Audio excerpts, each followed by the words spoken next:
You will hear a number of different recordings and you'll have to answer questions on what you hear.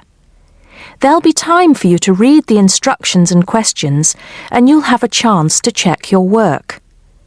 All the recordings will be played once only.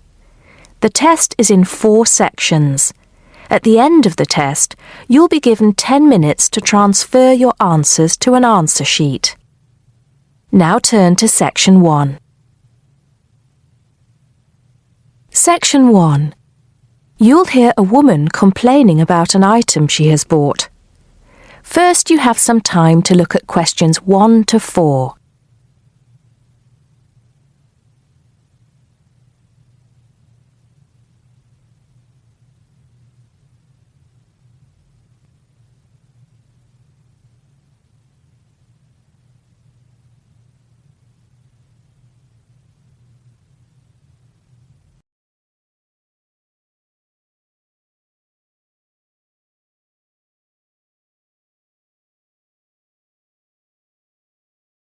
Now we shall begin. You should answer the questions as you listen because you will not hear the recording a second time. Listen carefully and answer questions 1 to 4. Smart Electricals, Mike speaking. How may I help you today? Good morning. I'm calling to complain about an item I recently purchased from your company. I'm not happy with it. Oh, I'm really sorry to hear that. I'll take you through the company's complaints procedure. I'll need to retrieve your files from our records so that we can discuss the problem properly and find a solution. I'll need to take some details from you first. Is that okay? Okay, but I don't have a lot of time. Will it take long? Not long, madam. Can I first take your name? Yes, it's Susan Yorke. Y-O-R-K-E. Okay. Can I have the address, please? Yes, it's Flat 1, 25 Alpine Avenue. That's A-L-P-I-N-E Avenue, Harchester. The postcode is HA6 5LD. Okay. Next. Could you give me your telephone number? Preferably one that we can call you on during normal working hours. Well, the home one is 01734 525 268. But you're only likely to catch me on that number in the evenings. I usually have my mobile phone with me during the day, though. It's probably best to take that number then. All right. My mobile number is 0781 233 452. And do you have the order reference number on you, by any chance? Well, I have the receipt that the camera came with in front of me. Ah, good. Which number is it? It's a bit confusing. It should be the 7-digit number on the top left corner of your invoice. Let me have a look. I need my glasses. Found it. It's DMX8443. Thanks. Now, when did you purchase the item? Well, the camera was delivered last Monday, on the 1st of February. I ordered it online about 2 weeks before that, but I can't remember the exact date. If you have another look on the invoice receipt, the date should be there. Oh, yes. Here it is. January the 15th. Okay, I'll make a note of that. So, the item is a digital camera? Yes, it's the Aqua PowerShot model in silver. Thank you. Did you take out any kind of insurance when you bought it? Well, no, it was on special offer. I didn't need to pay any extra for the insurance because it came with a special 4-star policy. Well, it means you're fully covered for at least another 3 years. Before you hear the rest of the conversation, you have some time to look at questions 5 to 10.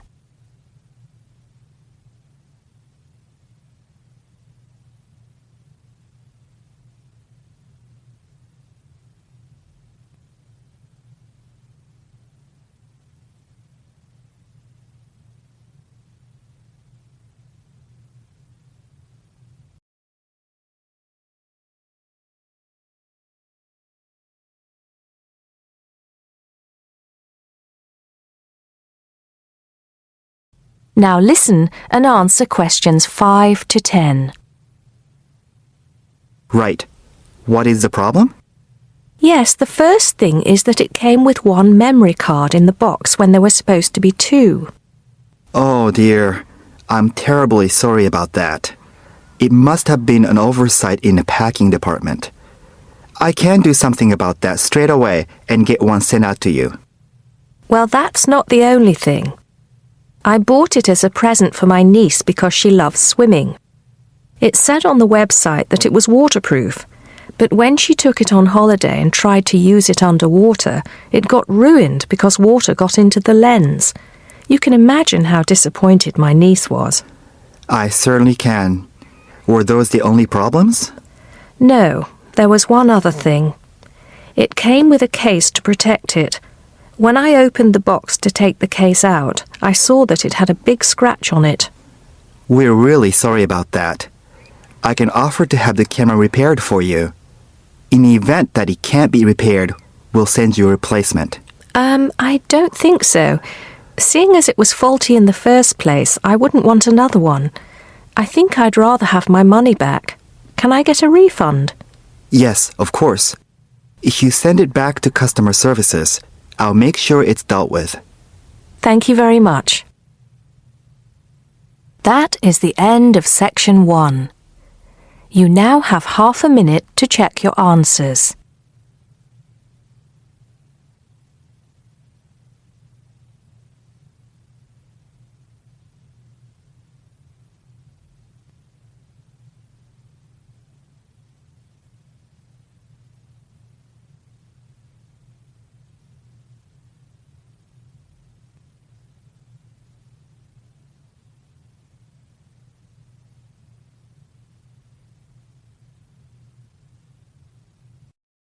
Now turn to Section 2.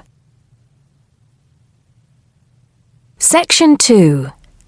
You'll hear a tour guide talking to a group of visitors about Bestley Castle. First, you have some time to look at questions 11 to 15.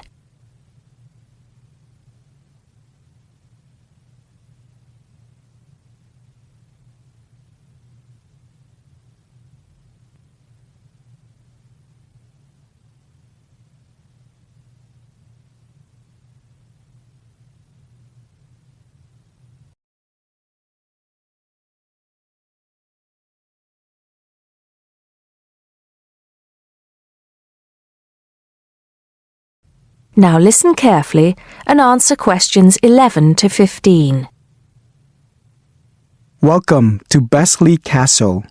It's nice to see so many of you here today. Before we go in, I'd like to tell you some information about the castle, the things to see and do, and the facilities available to you in the grounds. We'll do our best to make this a truly memorable visit. Now, the castle grounds are quite big, and we don't want you to get lost, so I'm going to give you an idea of the layout. At the moment, we are at the entrance, and immediately to our left is the Tourist Information Office. Go here if you need any questions answered. They'll be happy to help. And of course, behind the tourist office is the car park where the coach dropped you off. And it'll also pick you up from the same spot at 5 p.m. today. In front of us are the water gardens. If you stroll through, you get to the North Bridge, which is the entrance to Bestley Castle. Take your time and enjoy looking around the castle. There's a lot of history steeped in those walls. As you leave the castle via the South Bridge, you'll be greeted with the sight of roaming deer. During the day, there will be scheduled feeding opportunities where visitors can get involved. However, we do request that you do not feed the deer outside these times. To the right of the deer park is the Castle Museum, and behind that is our award-winning restaurant. It's a relatively new addition to the castle grounds, but is fast gaining a reputation for its food. Alternatively, you can choose to dine in the picnic area on the other side of the deer park. It's perfect for the family as it's next to the kids' play area and homemade ice cream hut. We hope that on your way out, you pop into the gift shop by the exit for something to remember us by. Before you hear the rest of the talk, you have some time to look at questions 16 to 20.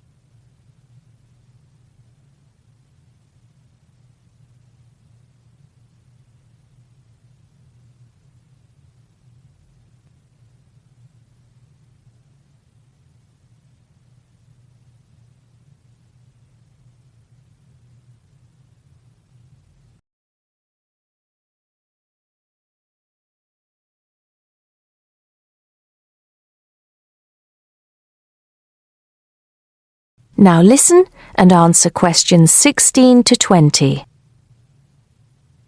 Admission to the grounds is free for all. That includes the museum, gardens, and picnic area. There is an admission fee for the castle, which is £6.50 for adults, with a 10% discount for students and retired people. Children under the age of 16 pay half adult price, and under 8 go in free. There are many spectacular events throughout the year, and for most of them, there's also an admission fee. As these events are in high demand, it's a good idea to book well in advance. Some of the exciting events planned for this year are the Summer Medieval Festival, where you can watch old-fashioned nights and experience a feast in the halls of the castle, as if you were a guest of King Henry VIII himself. There are several concerts planned this year too, including a rock concert at an admission price of £10 per person and a special jazz concert which is free to the public. I'm sure you'll agree that all tastes and ages will be satisfied. One scary but extremely popular event is the annual Haunted Castle event at the end of October, where the castle comes alive at night. Why don't you come along if you're brave enough? Another sight to see is the fantastic firework display on November 5th, and the cost of that includes refreshments. We also have a long tradition of raising money for charity. The charity event held every year on the first day of May will this year be an archery contest. Entrance is free, but donations are certainly welcome. This year, we'll be collecting money on behalf of a charity for elderly people, Age Concern. Just in case you can't remember all of that, you can pick up a leaflet showing the timetable and prices for all events from the Tourist Information Desk. You can also go online to get this information from our website. That is the end of section 2. You now have half a minute to check your answers.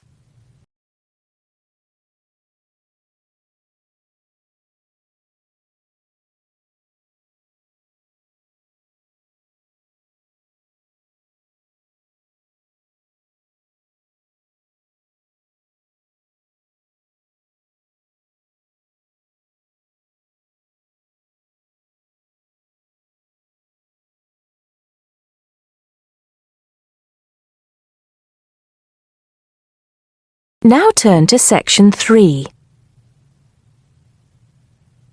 Section 3. You'll hear two students talking about different aspects of their university. First, you have some time to look at questions 21 to 26.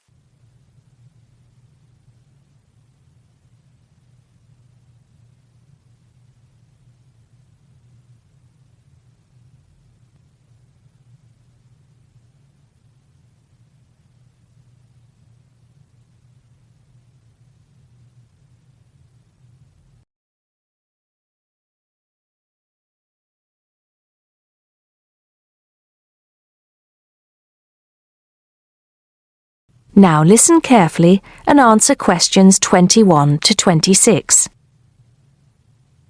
Great party last night. You should have come. But anyway, so what have we got to do here? We're supposed to fill this form in by ourselves, but I'm sure it's okay if we chat about it first, don't you think?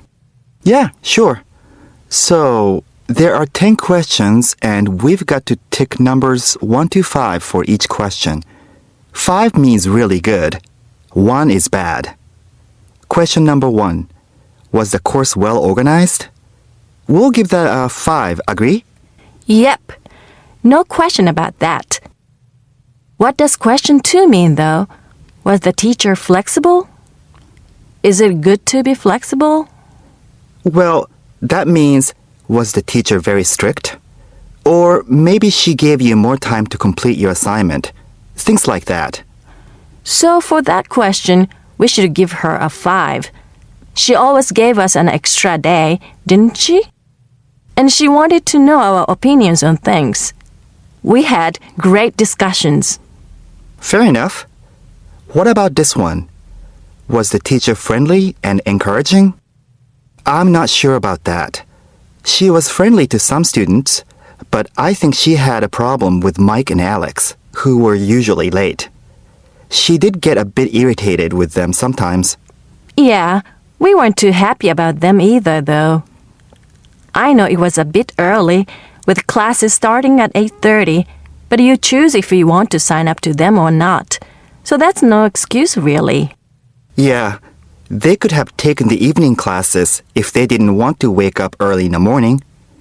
Now, what about these questions on the course books? Look, the business studies book was interesting, but I thought the human behavior one was boring. Really? That's the one I like the most, perhaps because I want to study psychology. You want to become master of the universe, managing a huge multinational company, don't you? There's nothing wrong with being ambitious, you know? The best laid plans of mice and men. What's that? Some sort of quote? Stop being so literary. Let's get on with question 5. Did you find the campus library a useful resource? Well, most of the books I wanted had already been taken out, but the internet access was definitely useful. Let's give that a 4. Okay, and the staff there were always friendly and helpful. Before you hear the rest of the conversation, you have some time to look at questions 27 to 30.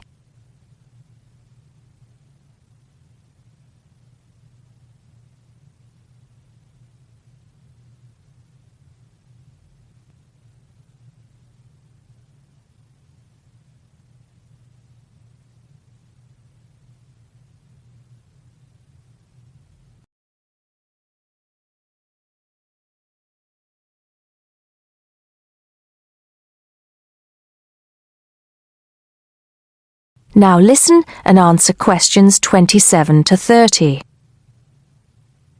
Now, what's this? You know, they keep going on at us about how we don't use the off-campus library enough. I suppose this question is to test if we know where things are there. So, here's a plan of the library. You use it more than me. I've only been there once, actually. You tell me. Right. So as you go in, the librarian's desk is on your right. Directly opposite is the section for new publications, new books the college has acquired. Some of them are actually written by our own teachers, interestingly enough. Then there's lots of seating and the computers. Behind that, we've got the periodicals, newspapers and magazines. And that's before the reference section. You know, with the books you can't take out. Dictionaries and encyclopedias? That sort of stuff. Now, I do know where the management section is. It's right at the end on the left, isn't it? Just before the stairs up to the lecture theater. No. Sorry. Management and business studies, along with marketing, are all as you said, at the back, but on the right. Oh, so what's on the left then? That's the fiction section, or literature. Now, if you want to photocopy something, where do you go? I think I remember. Isn't it one of the rooms after the entrance on the right? Yeah. It's between the multimedia room and the seminar room. They're all behind the librarian's desk. What about the toilets? For those, you have to go downstairs. That's where the computer studies section is too, for some reason. Let's get on with the next question. That is the end of section 3. You now have half a minute to check your answers.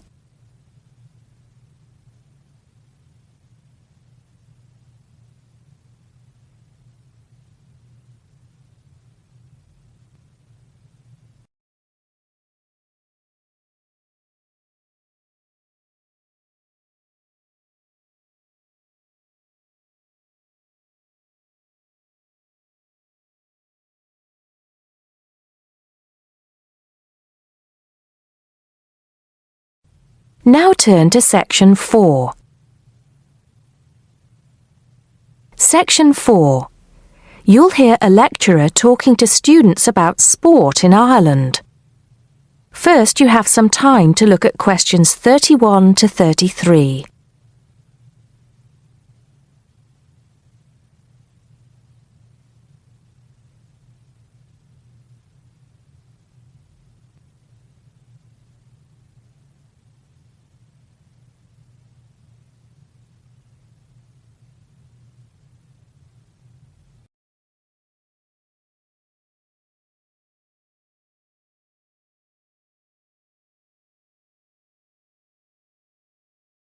Now listen carefully and answer questions 31 to 33. Now, today we're going to be finding out about the most popular sports in the Emerald Isle. That's Ireland, of course. Can you guess what they are? Well, there are these two lesser-played games, a form of rounders and Gaelic handball. But we'll start with one which is perhaps over 3,000 years old, arriving in Ireland with the Celts, some claim. That may be a slight exaggeration, but I consider it to be the fastest field game in the world, and it goes by the name of hurling. Well, that's what it's known as in the English-speaking world anyway. So, what do you have to do? You've got 15 players on a team, one of them the goalkeeper. Each one has a stick called a hurley. Here you are. I've brought mine along. Had it since I was at school. This is what it looks like, and basically you have to get this ball, called a sliotar, that's S-L-I-O-T-A-R, so it's not spelt the way it's pronounced. You hit it into the net for 3 points, or you can hit it over the net for 1 point. The goal looks like the letter H, with the net under the crossbar. The goalie has a bigger stick than the others to help keep the ball out. You can also catch the sliotar and run with it for 4 steps maximum, or bounce it on your stick. Is that clear to you all? I'll be showing you a video a bit later, so you can see what a game actually looks like. You might like to think of it as a mixture of lacrosse, hockey, and baseball. Oh, and it's played by women too, but it goes by the name of camogie in that case. Before you hear the rest of the talk, you have some time to look at questions 34 to 40.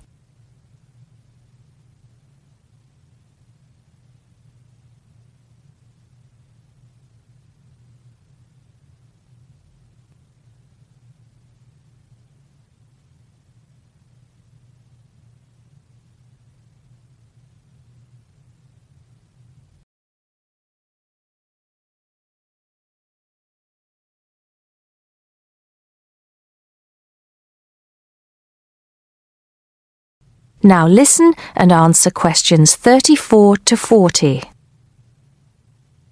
I'll give you a bit of the history, shall I now?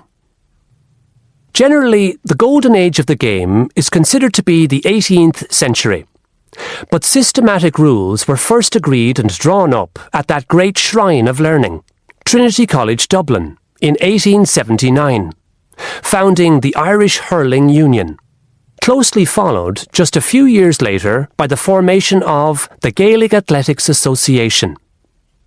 With greater organisation last century, the All-Ireland Hurling Championship got off to a flying start, and I'm proud to say that my own native city of Cork has won more than 20 titles over the years. But then, so have Kilkenny and Tipperary. Is it only played in Ireland? No. Well, it is the only country with a national team at the moment. But you may be surprised to discover there are hurling clubs in London, as well as in America and Argentina, to name just a few. The other game I'd like to take a little time to introduce you to is Gaelic football, which is played on the same pitch as hurling with the same number of players. But there's no net. You just have to get the ball over your opponent's goalposts. And you can do that by kicking or punching the ball. However, you're not supposed to do that to the players, I might add. Imagine it as a combination of soccer and basketball. But in my opinion, it's a more exciting spectacle than either of those. Excuse my bias, if you will. It's also very popular with women. In fact, there are more women's teams than for any other sport. Whether despite or because of the physical contact involved, I wouldn't like to say. They do play a shorter game, 60 minutes, rather than the men's 70.